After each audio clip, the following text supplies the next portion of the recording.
What do Americans think is even worse than big evil oil? Well, according to a new poll, it's the government.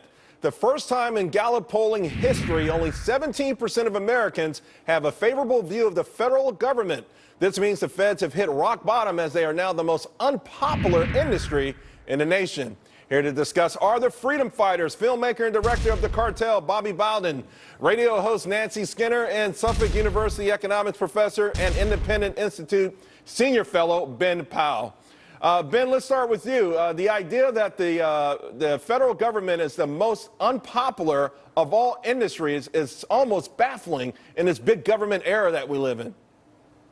It's not baffling to me at all. It should be the least popular because it's fundamentally different than all of the other industries out there. Listen, if you don't like Ford, don't buy their car. The worst they can do is give you advertisements that try to convince you to buy it. Try not buying what the government's selling. They take the money from you involuntarily through your taxes. If you say, no, you know what, I don't like that foreign war, I'm going to just deduct that from my taxes and not send it in, the tax man's coming to get you. If you resist, you're going to jail, and even worse, they're using violence against you. Theft should be unpopular, whether done privately or institutionalized through the government. I'm just disappointed 17% of Americans actually view it favorably. Nancy, this has got to be bad news for the administration, who really is fixated on big government doing everything from you, private public partnerships and infrastructure banks, and we're going to save the day. This is not good news for the White House. I'd like to see this poll number after Hurricane Irene, because I saw Republican governors heaping praise on the federal government and President Obama for how well they did when they needed them in a crisis. But I will tell you, this poll in particular talks about industries. A poll in the New York Times broke down different groups. 1 favorite to 24. And Democrats were 11, Obama was 13, Republicans were 16, and the Tea Party came in dead last at 24 because of the debt ceiling. And that is what they don't like, is they don't like dysfunctional government, and the federal government's been demonized since Ronald Reagan, Charles. It's been demonized, but here's the thing, though. At this level, what do you think is causing this? Because you cover the educational aspect of this, and I think one of the central items in this country is that people are fed up with the way their kids are not being educated. That's one of the reasons they're angry at local governments. And the reality is the federal government is overseeing all of this. Well, that's right. No Child Left Behind is a federal education initiative. I do think that frustration with education has permeated the social consciousness, the culture, the larger culture in general, that in a way that 5 or even 2 years ago it hadn't been. But I would also just urge a little caution. 17% here, it says, holds positive view of federal government. It would be wishful thinking on my part as a libertarian to think that means the rest, 83%, are all libertarians. I think that's not really correct. There are also part of that 83% maybe who don't hold the positive view is people that think the government should be doing more. They wanted, single-payer health care under Obama and didn't get it. And so there's that group. There's also the group that, maybe they like their congressmen, but they disapprove of Congress in general, and just that kind of group that maybe they say they disapprove of the federal government, but they do like their Social Security and do like their Medicare and do like the military. So there are parts of the federal government that are probably more popular. So Ben, sounds like Bob is sort of agreeing with Nancy, or is giving Nancy some props here, saying, listen, maybe this isn't just anti-government, but it's something else more nuanced. What do you think about that? Oh, yeah, I completely agree. I wish it wasn't as nuanced. I'm sure some of them are big government apologists who just wish the government would be bigger, too. But I think they should object to it because it is using theft as opposed to all those other industries. And Nancy, that's the one thing we really can't ignore.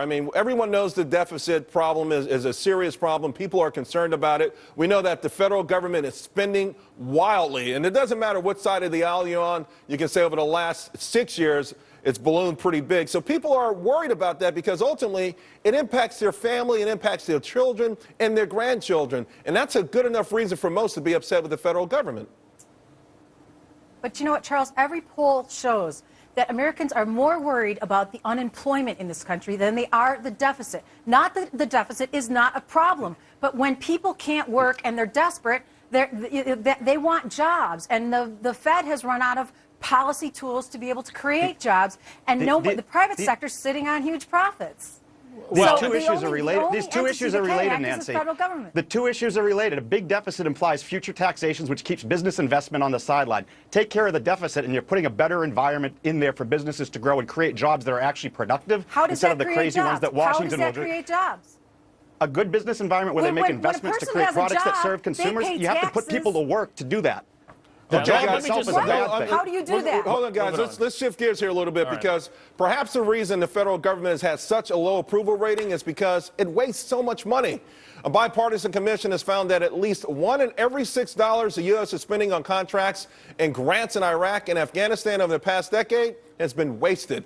The report co-author warns that more could be wasted again in major changes in law and policies if they aren't changed and implemented fast and quick. So, Bob, I'll come back to you. You wanted to get in there. Yeah. And we kind of know, people know, listen, the war, how could a war cost $1 trillion? I mean, a lot of money slipping through the cracks. Yeah, so this is an independent panel that determined $1 out of $6 spent on the Afghanistan war was wasted. I'd be interested to know their definition of waste, because in my own independent survey, $6 out of $6 has been wasted in the Afghanistan war. And so I guess I have a different data. We're disagreeing on the data there. But yeah, I mean, look, not to mention all the other military involvements. You know, Ben, I have a friend who works over there, a private contractor who's in Afghanistan now. He's been in Iraq, and the stories of waste that he tells me are beyond the pale.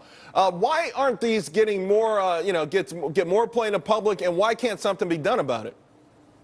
Well, I don't know about the more play in the public, but there is a fundamental point here. When government's making massive expenditures on anything, it doesn't have the profit motive like private businesses do to curtail waste, so it invariably pops up. But I got to say, I'm sympathetic with the $6 out of $6 comment, because a lot of people think that these wars have actually made Americans more in danger. And if that's the case, the whole thing's waste, because we've had a counterproductive program. Yeah, and this is where libertarians need to take on the neocons, too. And, and Nancy, the idea that we went to war in Iraq and Afghanistan for economic gains is certainly a fallacy, isn't it? We might have a trifecta here, because I think we all agree on this, that this was a big waste of money here, all in all. Absolutely. And you know what? On top of the waste that goes there, the military budget is $800 billion, and it's like sacrosanct. You can't touch it. It's a sinkhole. Oil before 9/11 was $1.25 a gallon. After 9/11, it went up, to it was like 80, up to 150 a barrel, down to 80 finally. So the Texas miracle, the defense, oil industries, the military-industrial complex, as Eisenhower Now you're said, trying to segue is into Perry. We're not talking about that. Listen, juice. we had a trifecta. Let's leave it there, because somewhere the judge is smiling. Okay, well, 15% of the U.S. population relies on food stamps, but it's a program causing more harm than help. We've got the shocking details on that next. Big stock market swings have become the norm in the past few weeks. Now, some analysts fear all this stock market volatility indicates moral hazard is back, and in a big way, as investors make risky bets assuming that the government will come to the rescue if a crisis surfaces again. With the possibility of more stimulus from the Fed hanging in the balance, how will markets ever wean off cheap government money? Nancy, how's the market going to deal with this without the Fed intervening?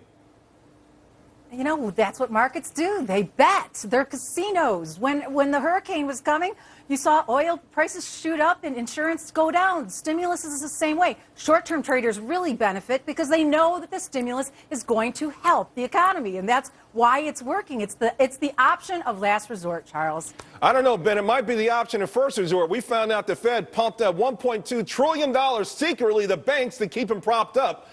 Is this kind of illusionary thing capitalism? Is it free markets? What is it? Yeah, listen, you want markets to bet on price movements, but you don't want them betting because someone else is going to flip the bill if they lose. That's the real problem here. It has to be a profit and loss system when entrepreneurs and investors who make mistakes get punished with losses. Instead, when you create an environment of heads we profit, tails the taxpayers pay the bill, you get too much speculation and betting that's not good for anyone. It's exactly what moral hazard is. And on the other side of that, of course, Bob, is the notion that somehow the notion of risky bets, the government intervening, saying, hey, we don't want Wall Street to make any kind of bets. Is that taking the pendulum too far the other way? Oh, gee, I don't think you have to worry about Wall Street not making bets that are in their interest to make money. I think they'll do that every time. But look, we bail out General Motors and Fannie Mae and Freddie Mac and, more or less, AIG certainly. It does seem like there's no end. There is some caution here, which is when you say why markets are doing what they're doing. Having been a financial reporter for years myself, I know that that's kind of perilous because oftentimes you don't really know exactly why the market's moving the way it is. But people will often say there was a lot of selling today on Wall Street, when in fact there's an equal number of buying and selling on every day. Right. But that said, yeah, no, I think this is it's just a mess that we can't sort of flush the toilet, if you'll pardon the expression, and we have to continue to build debt higher and higher for fear of the pain. But here's the thing, though, Nancy. It seems like President Obama is sort of hinting at more spending, perhaps more bailouts. Certainly Dodd-Frank has made the too big to fail situation worse, and that's what we saw last week with Bank of America and some of the others. So is this administration, you think that they would be willing to say, hey, we're not going to step in. There's not going to be a TARP 2. There's not going to be stimulus. There's not going to be any more favors for these big businesses. If they fail, we simply will let them fail.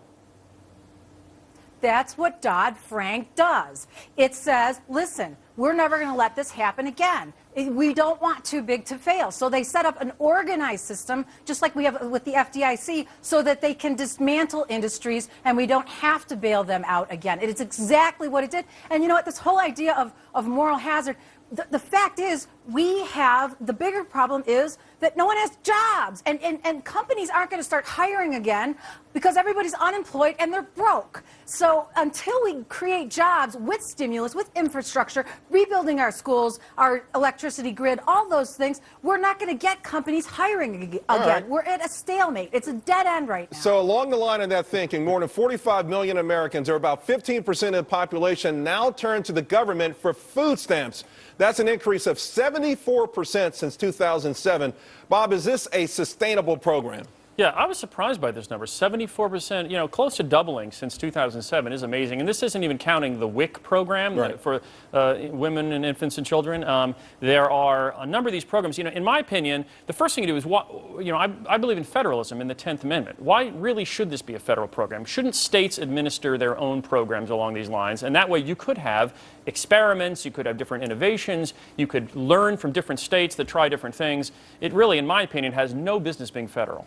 Nancy, you were just talking about, liking programs like this, or, government pouring money, the multiplier effect. But isn't at the end of the day, doesn't this backfire? Doesn't this take away people's incentive to work? Doesn't this harm them? It seems like it never has worked anywhere that I can see where food stamps and welfare have been in place for a long period of time.